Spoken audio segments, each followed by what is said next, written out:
Thank you very much. Firstly, to thank NSTF for inviting the Water Research Commission to come and also share our thoughts, challenges with regards to RDI in the water sector. As introduced, my name is Mamohloding and I head the Partnerships and Business Development Division of the Water Research Commission. I would like to just firstly use the opportunity, colleagues, to share who the WRC is, because I'm aware that not everybody is aware of who we are. I will share our strategic focus as the Water Research Commission of South Africa. I will just give us a sort of what is happening globally with regards to water challenges, which I know that most of us are very, very familiar with. And I know that water is a very controversial subject at the moment. So I'll just share a bit of the global perspective, and then I'll bring it back home to South African water challenges. Then I'll also, like the previous speaker, like to share with you what are the current challenges in RDI, but remember we're focusing on the water sector, and close it up with some of the opportunities that we are seeing from the Water Research Commission. And just a disclaimer that I am from the Water Research Commission, colleagues, participants. I'm not from the Department of Water and Sanitation or any municipality whose responsibility is to supply water services and sanitation to the country. So please, I know there's pressing needs. I know there's controversial stuff, pressing needs.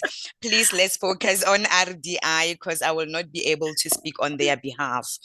So let's get to it. So the Water Research Commission was established 1971 as per the Water Research Act of South Africa. So we are a government entity reporting, our board reporting to the Minister of Water and Sanitation.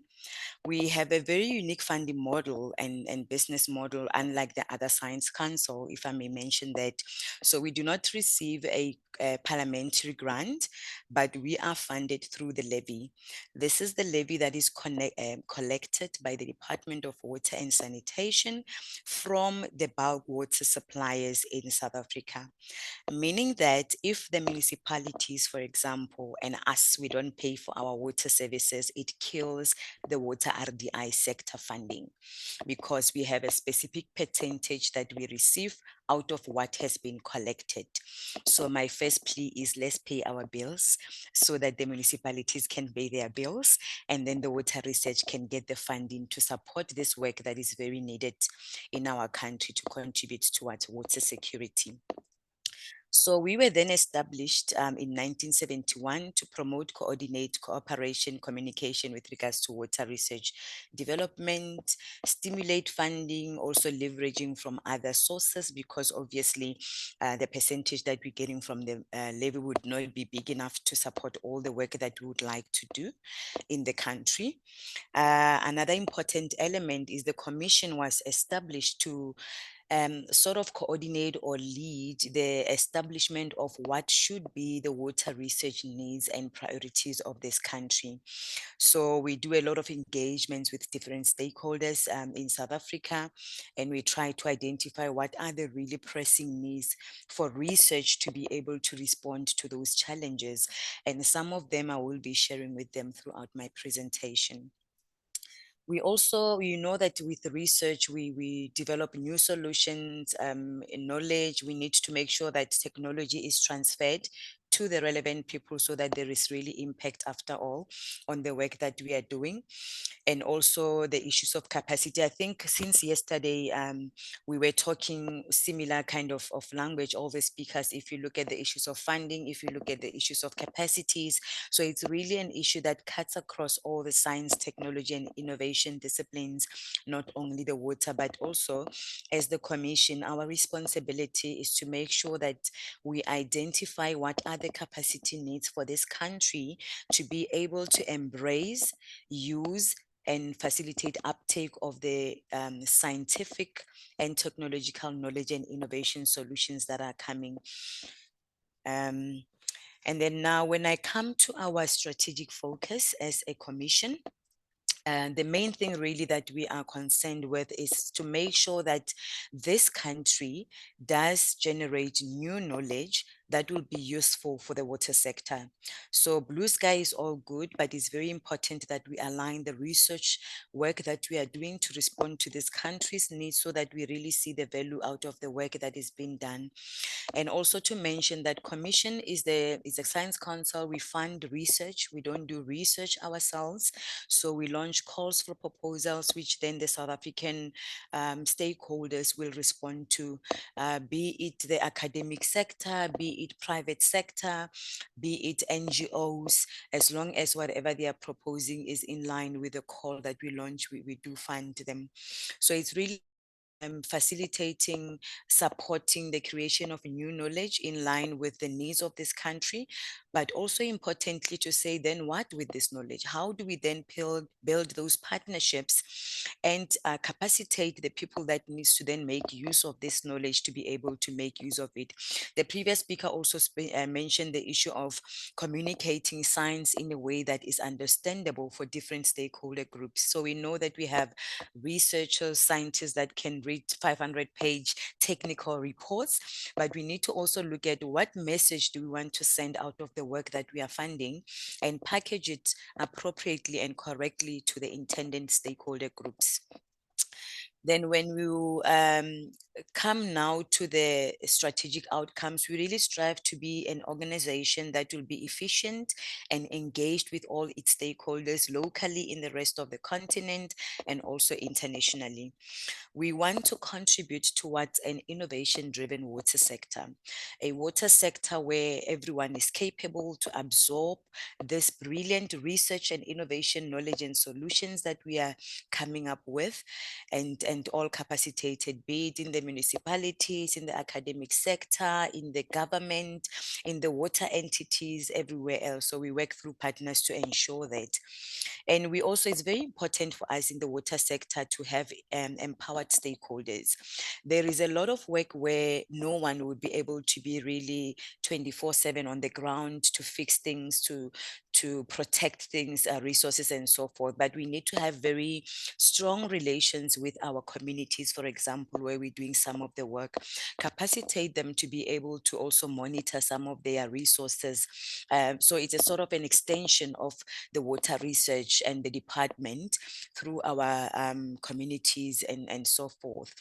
And we also strive to contribute towards building adaptation in this country, where the able to adapt to whatever situation can come our way, be the water sector and other related sectors, and also building resilience so that whichever way, whether we are hit by climate change, by extreme weather events, we are still somehow, our policies, our processes, our systems are still resilient. So we would do research that then talks to the policies, talks to regulation environment, talks to how you do proper planning so that you are prepared for the future. And on the right-hand side is the two main programs in the Water Research Commission. The top one is the RDI program, which is really the core of the Water Research Commission, where we launch our annual calls, we manage our projects and so forth. So we have 5 thematic areas, which is what we believe as the WRC really the key thematics for the water sector. And I'm not going to really read through all of them, but you'll see the issues of water quality and health, water use, the importance of knowledge dissemination, water availability, and so forth. And then we have another branch or program that looks at stakeholder and impact. And in this branch, which is where I'm coming from, we look at what kind of partnerships do we need to be able to generate new knowledge to ensure that the work that we have funded is really making an impact on the ground. We facilitate partnership to scale up, to demonstrate partnerships, to take up whatever we are doing and so forth. And there's a lot of stakeholder engagement that we are doing. As I've mentioned, it is important for us to know what are the real needs of the South African stakeholders in the water sector. So we do provincial engagement, stakeholder engagement, where we would, for example, we go to the Northern Cape, we gather all the people in the water sector. That would be the municipalities, the Department of Water Sanitation at the provincial level, all the other local stakeholders, communities, and so forth. And we talk about what are the pressing needs for that that province. We go back as a team WRC, then we find out what solutions we can propose for such a province. And we then come up with partnerships, obviously. For example, we are starting partnership with the Water Institute of Southern Africa, the Institute of Municipal Engineers in Southern Africa, the Municipal Engineering Support Agency in South Africa and COCTA and DWS as our main partners, who will then, when we identify this needs, will come on board with training with us, with further engagements, and ensuring that we do respond to what we have picked up as challenges. The comms and marketing, it's really to ensure that the work that we are doing is packaged according to the stakeholder needs, so that everyone can be able to understand what we are communicating. So there's different media and print documents, reports that we would do. And we also do then knowledge dissemination activities, events where we would go out to a specific targeted audience to then share that work that we have done as the Water Research Commission. And of course, marketing ourselves as a key knowledge partner when you talk about issues of water research and sanitation in the country. So let me move now to the global issues with regards to water security. So for now, we have about 3 billion people globally that don't have safe drinking water. And we all know that in the Sustainable Development Goals, number 6 is about access to drinking water, clean drinking water, and dignified sanitation solutions. However, in 2024, with only 6 years left before the 2030 deadline for the SDGs, we still have such a big number not having access to drinking water. And over 3 million in South Africa still don't have this drinking water. And it's very disappointing because we do have solutions that exist, be it centralized or decentralized, that could be used to improve the situation. And that is where the WRC comes together with many partners to see how we can manage or improve the statistics that we are seeing, which is not very good.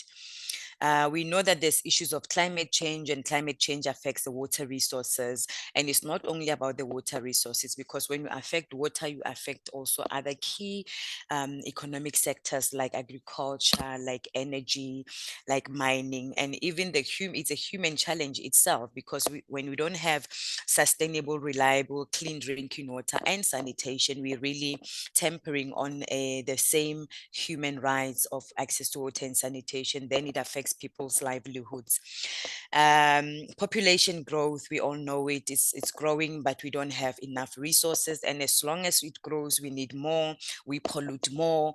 And most of the water that is actually wastewater, about 80%, it's untreated. And mostly of it will then go into our resources, in our environment, and pollute it even further, which then causes health and livelihoods issues.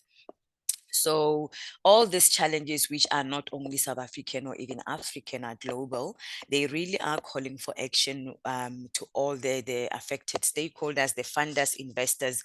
Like, let's work together to try and find innovative ways to manage our resources, protect them for the future, but also ensure that we are responding to the current burning needs. And then when you bring it back home now to South Africa, I think we all know that access to clean drinking water and sanitation was a problem of the poor for a very long time in South Africa. When you're staying in the urban areas, you never thought that you'll have water cuts at any given point. And we know what the situation we are faced with right now in South Africa. So when we looked from the WRC side with regards to if we categorize the challenges that we are seeing, which is including failing water service delivery, especially at local level. There is still a lot of communities that are not serviced by the municipalities. And we understand that not all communities should be serviced with piped systems, which is the old way of providing water and very expensive. But if we look at environment specific needs and what happens in such an environment, we can find really innovative ways to ensure that still people have reliable, drinking clean water and sanitation solutions. There's also an issue of inefficient use of water across all users. We know that we have different sectors, with the agriculture being the one that uses a lot of our waters. But we are saying that there's inefficient use, and then this calls for the policy to develop regulations, and not only develop them, but ensure that they are being adhered to, and if not, there's some replications, because if we continue, there are regulations, people don't respect them, but nothing happens, then we will not be able to ensure that all the sectors do have some way of access to water to continue with our economic activities. So there's also poor resilience in South Africa. When we are hit by floods, droughts, then we will be running around. We don't know what to do. But there is so much wealth of knowledge, especially from the Water Research Commission pool of projects we have done before, with recommendations of how we can build better future planning, so that when we are hit by this climate change or extreme weather events, we can respond better than what is currently happening. So we still need to improve on that, to say what kind of STI knowledge and solutions are there for the country to plan better for future activities that may happen. There's also poor water use behaviors. We all know in South Africa, we actually don't respect water, and water is such a natural resource that if we do not take care of it, we'll end up experiencing what we do like now, where we have water cuts and so forth. So it's very important that as the WRC and other partner science communicators, partnerships with communities and community leadership groups, we work together to instill a culture of respecting water and really changing our behavior with regards to how we see water, how we value water, and how we use the water. The other issue is institutional and governance. It's not really strong in South Africa with regards to the management of water and sanitation. The digital transition, we've been speaking about the 4 IRs and them. So in the water sector still, we are not very digitally inclined. And if we improve, we can actually have a better way of managing our water and sanitation resources, and also the provision of the services themselves.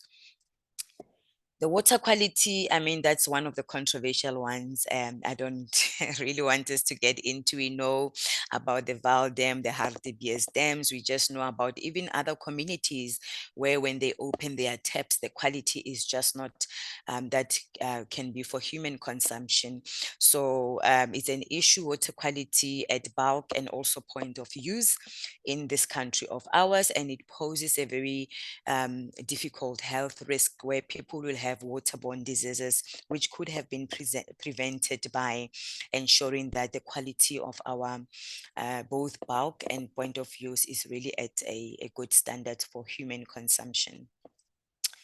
There's also an issue that, you know, with the limited funding that we're having, and I think this is the issue for all of us funders of research, development, and innovation, there's limited funding. We still need new emerging and fundamental RDI, but we have so much pressing needs that we may need to be now doing, for example, demos to find new solutions to address issues that we end up neglecting this kind of research. And we are saying that we still need to find a way in which we support this kind of work, because it is important.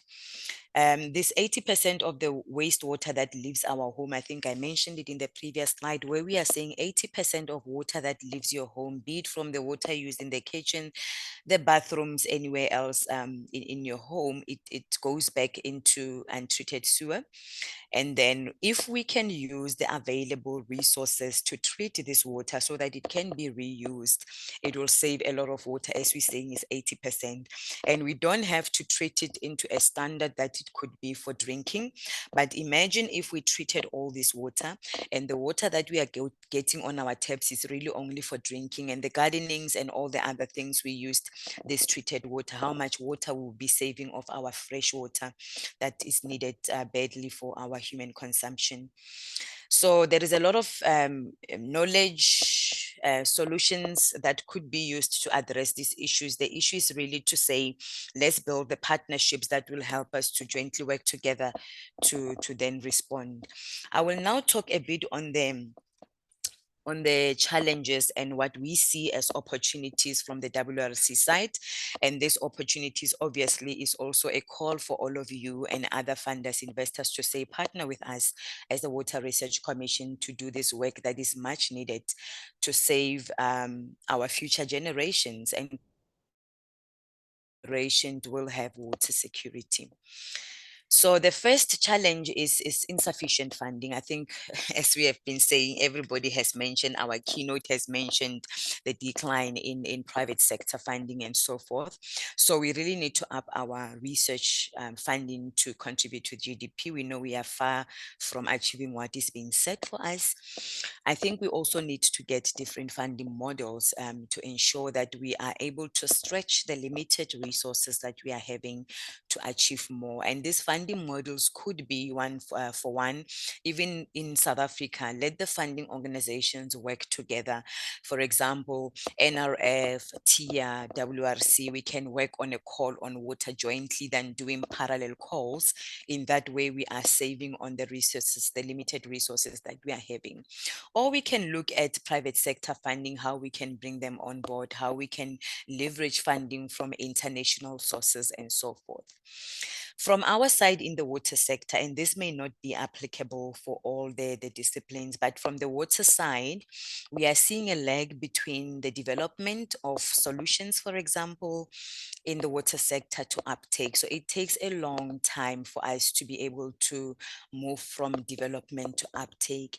And some of the issues includes funding, because there'll be a leg where there is no funding in the system. So there's no funding organization that takes care of that specific phase of the funding that is required. As you know, WRC can't go all the way from development to even, for example, commercialization and so forth. We need other partners to come in and out where it's relevant as per their mandate. So because of this, what people call innovation chasm, we end up having sometimes a long lag between the uptake. And really, what's the point of developing these solutions when they are not going to make an impact on the ground? So we really need to clear up this lag so that we are able to respond and have an impact.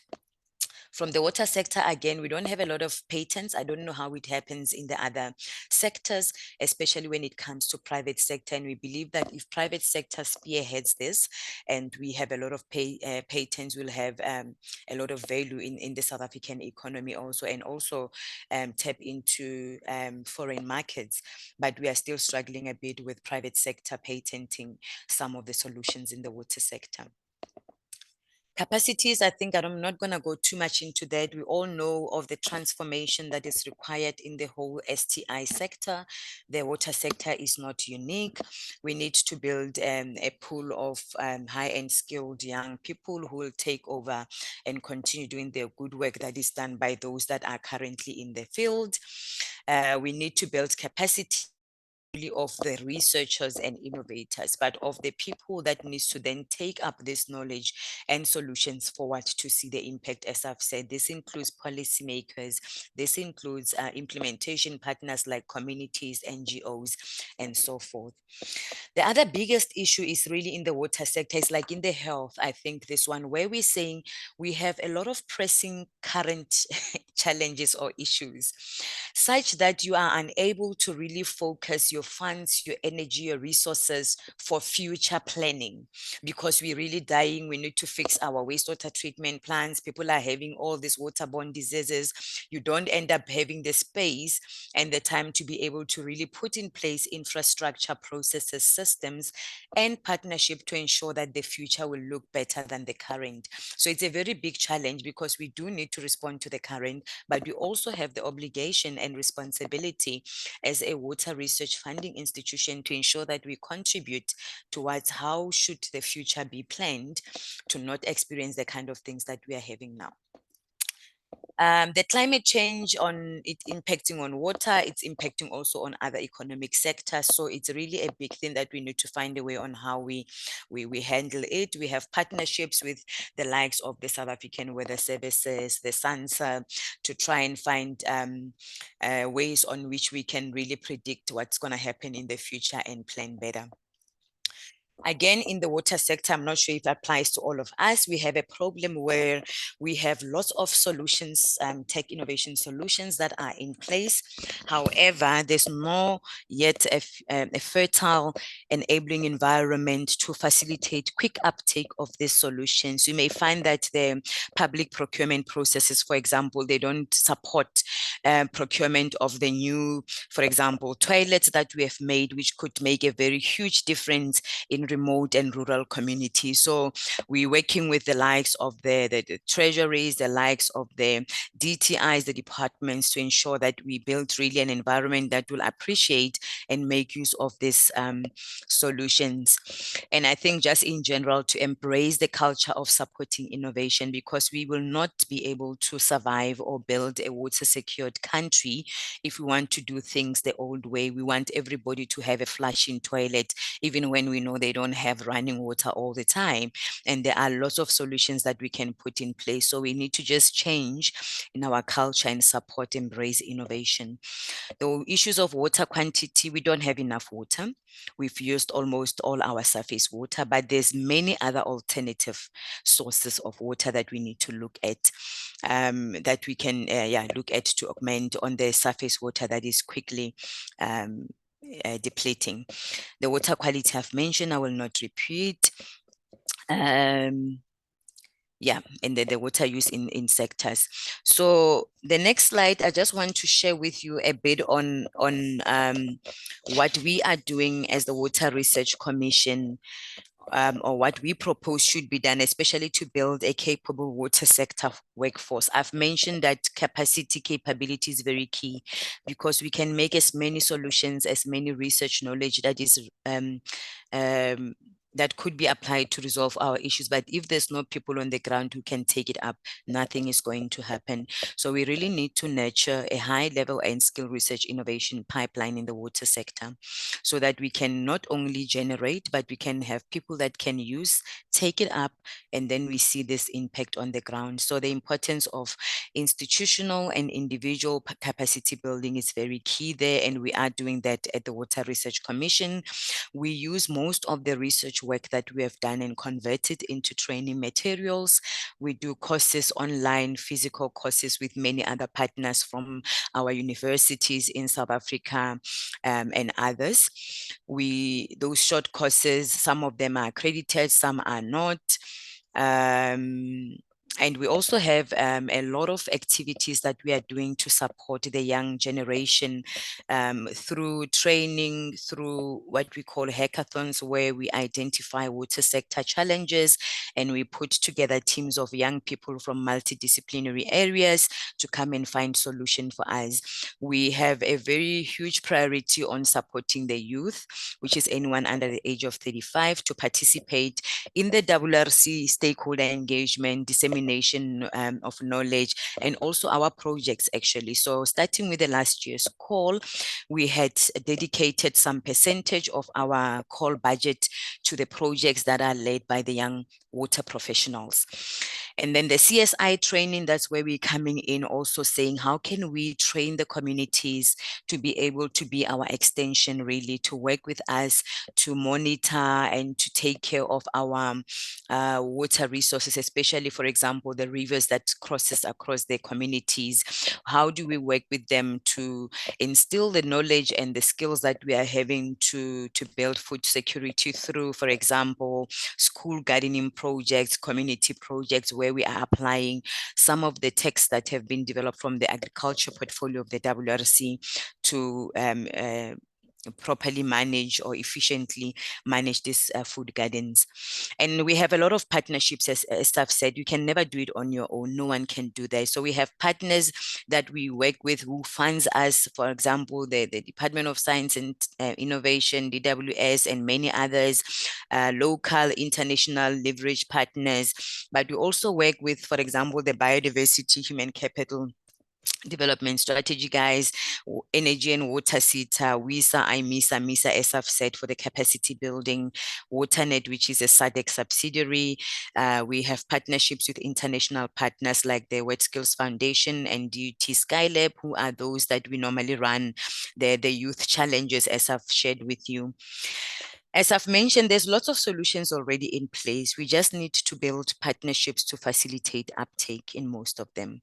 If you see, this graph shows that some of the solutions that we have supported from the WRC over a period of since 2011, and on a yearly basis, we can say there's about 40 innovations that we are supporting, advising, or having a way in which we engage with them in some way. And you will find this information on what are those kind of solutions we have done, either from our WRC website or the 2 Technology Accelerator. I think yesterday, one of the speakers spoke about the importance of accelerating tech and innovation, having programs in place that will help us do that. So for the water sector, we have SASTEP, which is the South African Sanitation Technology Enterprise Program, co-funded by the Department of Water, of Science and Innovation, and many other partners like the Gates Foundation and others, where we are looking at accelerating sanitation solutions in South Africa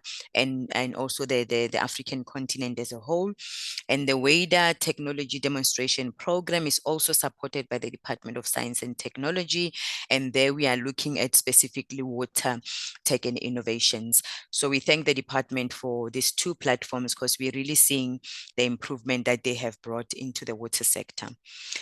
And lastly, the opportunities. So it's not good to only talk about challenges. It's always good to look at what opportunities can we get out of these challenges. And we have 8 that we are proposing. The first one being strengthening the service delivery at local level, because that's where the challenge is. And this is where the WRC, yourselves as other science council, the researchers as people that give us the knowledge, the innovators that can come together and help our local government, municipalities, and the departments to provide this human rights. The building the efficiency across all sectors, as you have seen, stiffening our regulations, making sure that if everybody breaks that, they are being penalized, so that people can respect that and all the sectors would be able to have access to water. I think building the resilience to global changes, being it the climate change, urbanization, energy, food, other extreme weather events, we can work together to build this. Changing the water behaviors, as I've said, through training, through awareness campaigns. We need people, for example, I can think of SASTA already, who are the science communicators, saying, let's work together to really build this water-wise behavior. Institutional governance and trainings for water management, digital transition, as I've said. We would also like to contribute as to how is the 4IR RIANC for the future forum. It may not be the WRC, but somebody representing the water sector to say what is currently happening in the water sector and how should we be moving forward. We need to take care of our water quality so that we protect not only the human beings, but also the environment. It's very important that we do that. And lastly, just to say that there are solutions available. There is knowledge that could be adopted to improve the situation that we're seeing on the ground when it comes to access to water and sanitation. But really, we have to just make sure that when we generate this knowledge innovation, it's really impactful and it talks to really what is the challenges of this country. And most importantly, we need to support and make sure that we close the gap throughout the development up to the impact. We must have support to our innovators, to our researchers, to be able to not have a lag, like I've mentioned, and we could really see the benefits and the fruits of research development and innovation. And I will close up by saying that I'm calling for all of you, the science councils, other funding partners and investors to work with the WRC. We need you. Let's join efforts. Let's bring in the youth, the women into this whole picture so that we are all contributing towards building a water-secured country and also a water-secured continent. Thank you very much.